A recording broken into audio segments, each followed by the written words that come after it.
अगर इंसान किसी चीज़ को सच्चे मन से चाहे तो वो कुछ भी हासिल कर सकता है। चाहे हो कोई औरत, चाहे कोई आदमी हो या चाहे कोई विकलांग हो।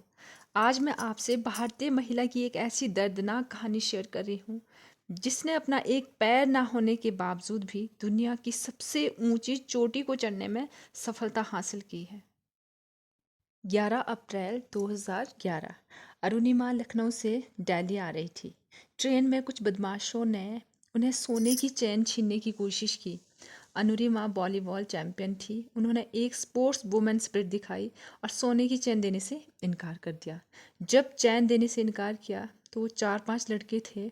उन्होंने उन्हें चलती ट्रेन से बाहर फेंक दिया। ये तो थी एक बुरी चीज़। इससे भी बुरा तब हुआ जब नीचे फेंका गया और दूसरे ट्रैक से भी एक और ट्रेन आ रही थी। उसी वक्त आ रही थी वो भी। वो उस ट्रेन से टकराई और जाकर नीचे गिरी। जब दोनों ट्रेन निकल गई और उन्हें होश आया तब उन्होंने देखा कि उनका एक पैर कट चुका था। आधा पैर जींस में था और आधा पैर घुटनों के यहाँ से जींस में लटका हुआ था। वहीं से हड्डियाँ टूटकर बाहर आ रही थी। ट्रेन के ट्रैक पर आपने छोटे छोटे चूहे देखे होंगे। वो चूहे उस घाव को पैर को कुतर रहे थे। अनुरिमा ये सारा दृश्य अपनी आंखों से देख रही थी लेकिन कुछ भी कर पा नहीं रही थी क्योंकि उनकी बॉडी में ज़रा भी मूवमेंट नहीं हो रहा था। पूरी रात उन्होंने मदद मांगी लेकिन कोई नहीं आया। जब सुबह हुई तब कुछ लोगों ने उन्हें देखा और हॉस्पिटल पहुंचाया। यहाँ तक कि एम्स के डॉक्टर ने भी ये बता दिया था कि प्रोस्थेटिक लेग से चलना सीखने में लोगों को कम से कम 3 से 4 साल लग जाते हैं। कुछ दिन तक इलाज चला और जब हॉस्पिटल से छुट्टी हुई, जब वो घर गई, घर जाने के बाद ऐसी सिचुएशन में लोग ये सोचते हैं कि आगे लाइफ का गुजारा कैसे होगा। अरुणिमा के माइंड में बस दो चीज़ें चली थी। एक तो ये कि मुझे इन सबको गलत साबित करना है। दूसरी ये कि अपनी सबसे बड़ी कमज़ोरी को अपनी सबसे बड़ी ताकत बनाना है मुझे। और सबसे ऊंची चोटी माउंट एवरेस्ट को फतेह करना है। विछेंद्री पाल जिन्होंने 1984 में एवरेस्ट सबमिट किया था, जब उन्होंने अरुणिमा ने जब उन्हें बताया कि मुझे ये करना है तो उनकी आंखों में आंसू आ गए। उन्होंने कहा कि अरुणिमा तू इस हालत में भी ये सोचने की हिम्मत रखती है। और जब शुरुआत हुई, जहाँ लोगों को 2 मिनट लगते थे वहाँ अरुणिमा को 3 घंटे लगते थे। और ठीक 8 मंथ बाद बेस कैंप से सभी साथ निकलते और टॉप पर अरुणिमा सबसे पहले पहुँचती।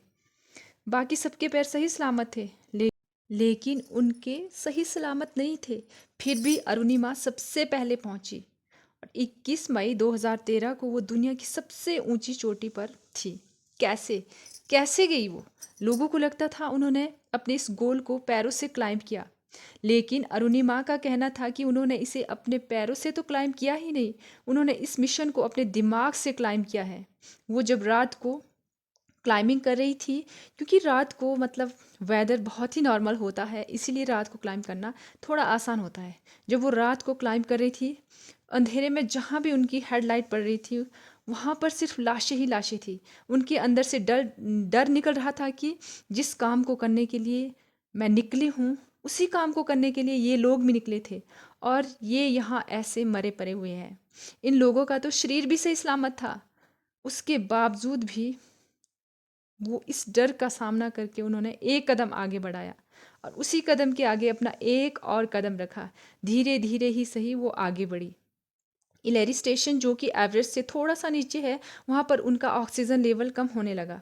उनके शेरपा ने कहा कि अनुरिमा वापस चलो, ऑक्सीजन ख़त्म हो रहा है, अगर ज़िंदा बचे तो वापस आ जाएंगे।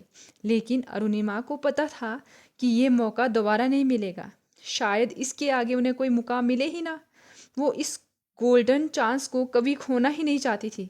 उन्होंने शेरपा की बात नहीं मानी और आगे बढ़ी और ठीक 1.5 घंटे बाद वो दुनिया की सबसे ऊंची चोटी पर थी और इतिहास रच दिया उस लड़की ने, जिसे एम्स के डॉक्टर ने भी कहा था कि 3 से 4 साल लग जाते हैं प्रोस्थेटिक लेग से चलना सीखने के लिए। चलना फिरना छोड़ो, 2 साल में उन्होंने एवरेस्ट को फतेह किया और बता दिया पूरी दुनिया को कि इंसान विकलांग दिमाग से होता है, शरीर से नहीं। और अगर एक बार आपने किसी काम को करने की ठान ली ना, तो दुनिया की कोई भी ताकत आपको हरा नहीं सकती।